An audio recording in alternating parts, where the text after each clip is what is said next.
Hello, Spixie doing another video. So I'm on day one of not a dry fast. I'm going to go into a water fast. So what I've done is I've committed myself partially to I bought a load of water. Now I did say about dry fasts, they're fine, but what happens if you dry fast or try and dry fast a lot, you might get ulcers and things like that, possibly. I mean, I don't know what else causes ulcers. I know they do acid in your stomach and possibly how your health anyway at the time. Like you'll heal up quicker if you've got the vitamin C. Does help you heal up. You don't have to have loads of vitamin C in your body, but it does actually. It can help. It's one of these things that you can live without it, but your body can utilise it when it's got it, like a mineral or anything else really. So I'll try and see what happens. At the moment it's more difficult though because my body's in OMAD mode, and so what it's doing is it's thinking what you can have for lunch. So lunchtime, 2 o'clock. So it's already priming a little bit. And I said this would happen before because I was doing a dry fast and then eating and drinking a dry fast. So I train my body, fluid or food, it digests it, so it's thinking we're going to get dinner now as well. But I've allowed for tea and I've allowed for coffee, black, so with no sugar. So I'm going to do that and see where that takes me.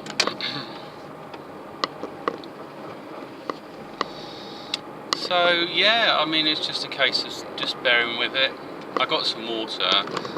And the other reverse of it, if you do start getting hungry, just drink water. So I just snack on water. That's what it is. Sounds weird, but your drink in essence is a kind of snack if you're going between it.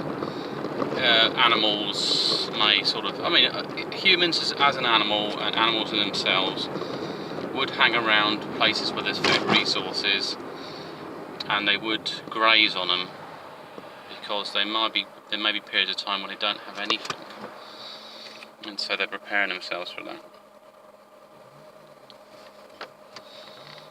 So, but they also know that if they hang around a water hole, they become accessible to predators as well, and they also set themselves up against the wall because while they're drinking in the water hole, their back is facing potentially the predator, and they'd have to run round in a semicircle. Some of them do go straight into the water, but then they might fall prey to a different type of predator, like a crocodile or something.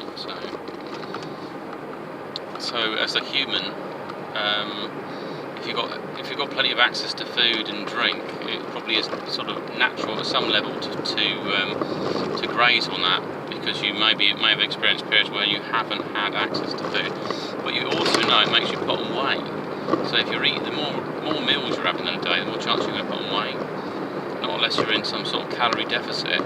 But then what happens is your metabolism would reflect that. So as long as you're feeding it, the metabolism's higher, and therefore it's burning more, so you can get away with eating more. But when the metabolism drops, or it's lower, and you're eating more, you're going to start stacking on weight because you don't have any reason to burn it.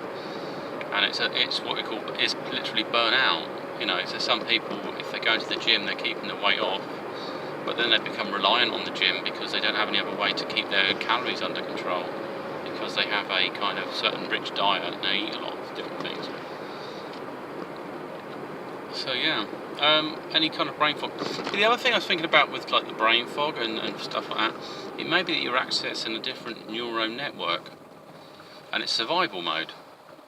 So you kind of sometimes you do things instinctively, but you don't necessarily get them in the right order and stuff. And that's because the priority is to get the most important thing done, and as a result you might skip it. Like I was going to a client's, but I was prepping for the work on the way in, so I was putting on the protective gear before I was anywhere near the door, and I think, well, maybe we should get there first. You know, you want to turn up with like an apron on and gloves and stuff. So it's but the thing is, I was doing the right things, just not in the right order at the right time. That was the problem. and so I'm thinking it's because it's learning. So the other issue is when you the more you experience it, the more you can learn to cope with it. In the same way, if you were in the military, that under pressure and under different environments, because it causes your body to act in a certain way, and so your brain has to fire in certain ways to deal with it.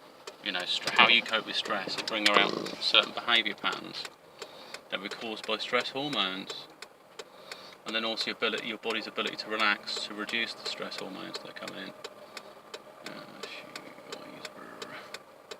That's fine. But yeah, I mean, I could fancy eating some food and just sort of let myself do it. All you need to do is create the distraction. So I've got like a 4-pack of large water. It only cost, in this country, sort of £1.60, and I think it's from a place called Waitrose.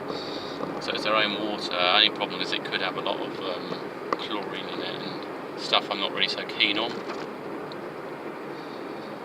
But that's fine. I may transfer, if I've got any glass bottles, I may transfer from plastic to glass.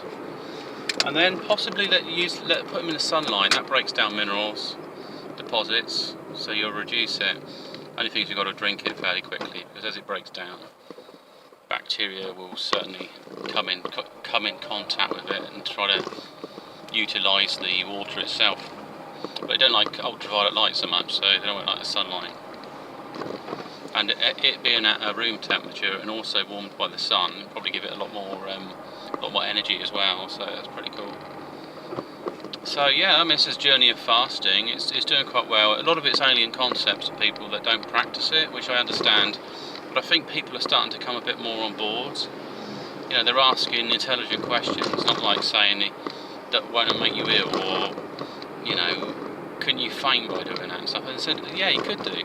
All of that is possible. It really depends on you, and it's a journey. It's a bit like, you know, people like jogging, and some people go into an events where they do long jogs and runs, but some people have heart attacks and then they're perfectly healthy. It's because it's just a stressor. How your body responds to stress is, you know, how you build it and develop it. But taking note of that, there's limits. So once you start coming in contact with limits, you need to pull back and then let your body reevaluate it. And then you can figure out if you need to sort of go forward on it. So it's all very interesting stuff, really. The problem is when I sometimes do videos that talk about doing fasting, I think it would G me up to do it more, but then it makes me question, you know, how far should you carry it on and stuff like that. And just keep yourself busy. You'll find actually you'll have more energy to be busy anyway. Oh, you're going there. I'm going there. And also, what I would like to do, this might sound a bit gross, is just bowel movements. Because some people on a water fast will have bowel movements days later. And, you know, if it's like 3 or 4 days later, it's either stuff that's still caught up in your intestines. So it gives you an idea of what goes on when there's no food involved. I was having an interesting discussion with somebody, and I was talking about it. It said you're more conscious and aware of food, you know, like what you eat, the taste of it. Otherwise, some people start eating, they have the first mouthful, and the rest of it they just guzzle, or they gobble, and they don't get them benefits really because of that.